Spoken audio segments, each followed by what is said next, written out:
What's up folks? Bumili pala si nanay ng electric fan. At ang tatak, fan.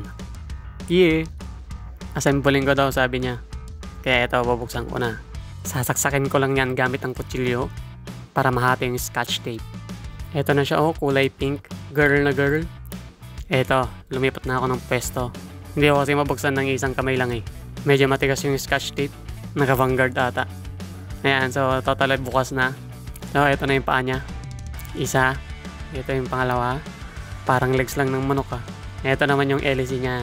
Medyo maliit. Ito naman yung stand niya. Kulay white and pink. Ito naman yung LC. Wow, pink pa rin. Very consistent, you know. Siyempre, ito naman yung tornilyo para sa leg niya. Kaya umpisan ko na yung kabit. Unahin kong ilagay itong paa. Parang fried chicken talaga eh, no? Yan, lalagay ko na. Medyo mahigpit pa nga eh. Sunod ko na yung panglas. 3 lang tong paa niya eh. Bakit kaya 3 lang? Pwede namang gawing 4 para pantay. Yan, natapos na. Siyempre, model ko muna yan. Oops.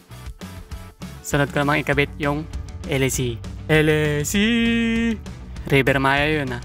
Bali 5 pala tong kwan niya, LC niya. Yung normal na electric fan, 3 lang eh.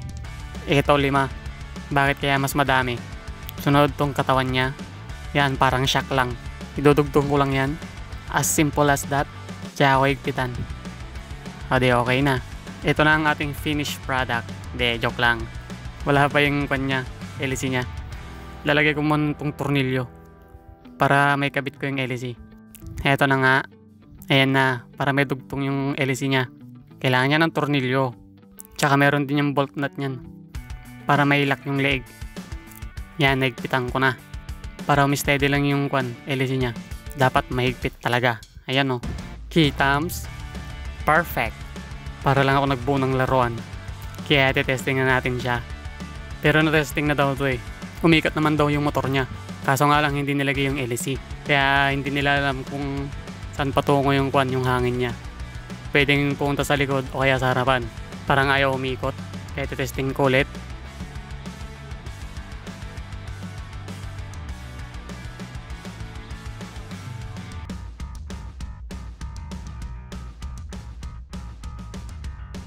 Parang ayaw umikot. Subukan ko ulit. Baka gumusto na. Ayaw pa rin, di ba? Kaya trinersa ko na siya.